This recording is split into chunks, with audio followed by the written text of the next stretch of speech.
नमस्कार दोस्तों, स्वागत है आप सभी का हमारे यूट्यूब चैनल पे वन वे ऑफ सिलेक्शन में।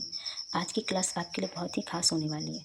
दरअसल दोस्तों, मैंने खुद आज बिहार जीविका का एग्ज़ाम दिया है और मुझे जितने भी सवाल याद आए हैं मैं पूरी ईमानदारी से यहाँ आपके साथ शेयर कर रही हूँ, ताकि आने वाले एग्ज़ामों में आप लोगों को प्रैक्टिस मिल सके।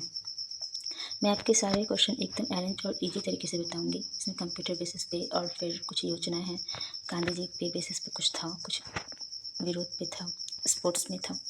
तो अगर आप जीविका एग्ज़ाम की तैयारी कर रहे हैं और बिहार कॉम्पिटिटिव एग्ज़ाम की तैयारी कर रहे हैं तो ये वीडियो आपके लिए बहुत ही उपयोगी होने वाला है। तो चलिए शुरू करते हैं आज का सेशन बिना किसी देरी के।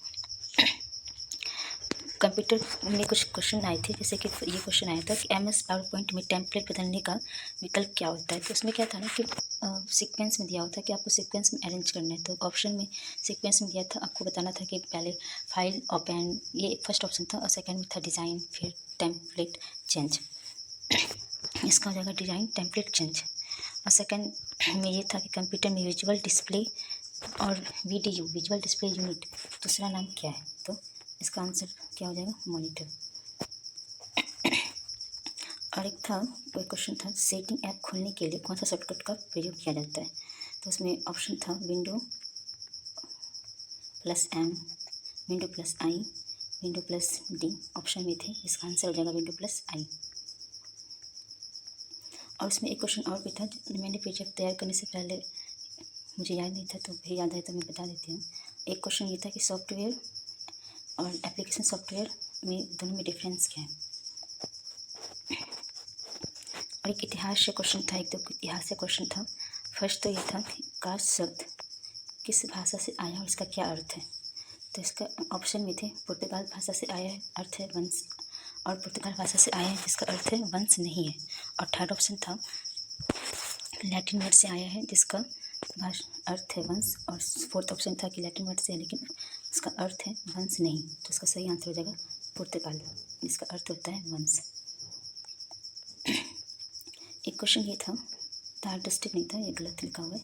इसमें एक क्वेश्चन ये था कि थार पार्क जो है PM मोदी के द्वारा इनोवेटेड किया गया था, तो कौन से स्टेट में किया गया था। इसका सही आंसर हो जाएगा मध्य प्रदेश। करंट अफेयर से पूछा गया था।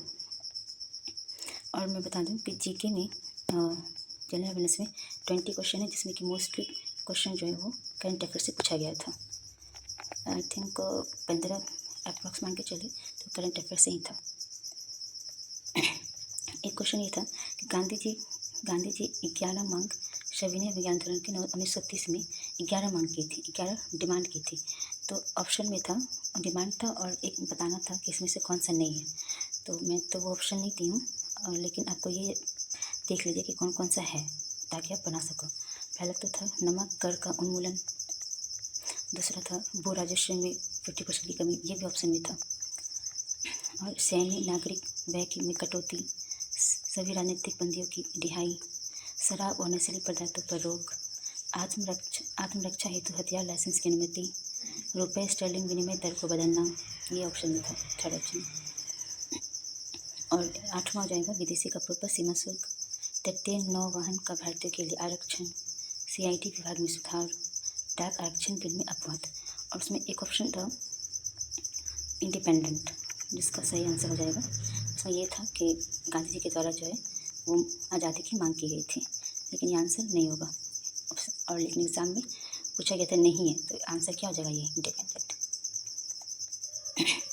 एक क्वेश्चन था कि छोटा नागपुर क्षेत्र जनजातीय विद्रोह, मतलब इसमें क्वेश्चन ये था ना कि झारखंड बनने से पहले छोटा नागपुर पठार जो है वो उस वहाँ पे, मतलब वहाँ पे कौन सा विद्रोह हुआ था। तो ऑप्शन था 1835, मतलब किस ईस्वी में हुआ था ये पूछा गया था। तो ऑप्शन था 1835, 1831, 1832, ऐसे ऑप्शन था। तो आप ये देख लो कि कौन कौन सा विद्रोह हुआ था। तो ये जनजातीय विद्रोह हुआ था। पहला हुआ था कोल विद्रोह, ये ऑप्शन में था। कोल विद्रोह नहीं था, ईस्वी पूछा गया था। तो 1831 से 32। और सेकंड हुआ था कमार विद्रोह और मुंड्रा विद्रोह, ये तीनों देख लो, हो सकता है अगले शिफ्ट में ये पूछा जा सके।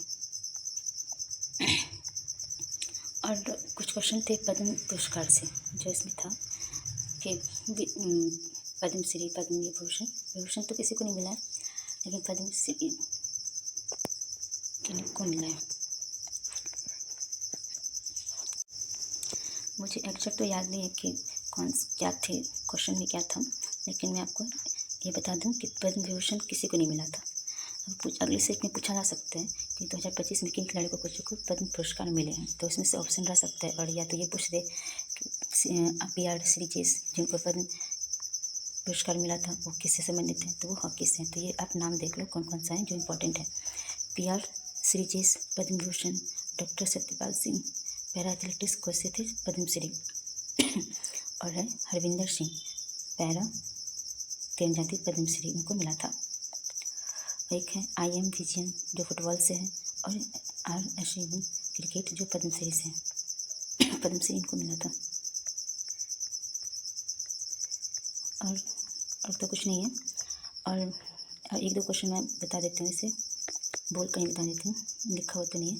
एक क्वेश्चन था कंप्यूटर में कि MS पावर पॉइंट जो है उसमें सेटिंग ऐप में जाने के लिए क्या यूज़ करते हैं, सेटिंग ऐप, ठीक है। और इसमें एक क्वेश्चन ये था, और फुल फॉर्म तो इतना नहीं पूछा, फुल फॉर्म पूछा ही नहीं गया था इसमें।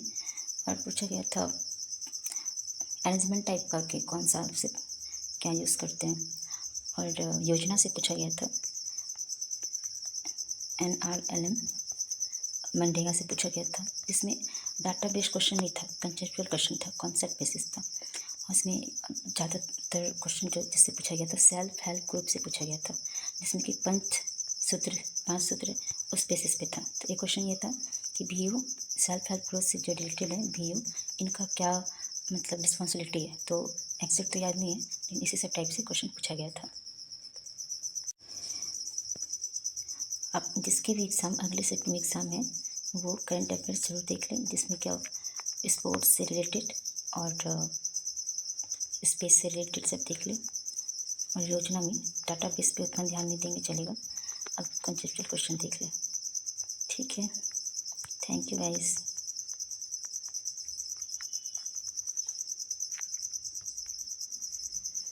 आपको वीडियो अच्छा लगा हो तो लाइक और शेयर जरूर करना।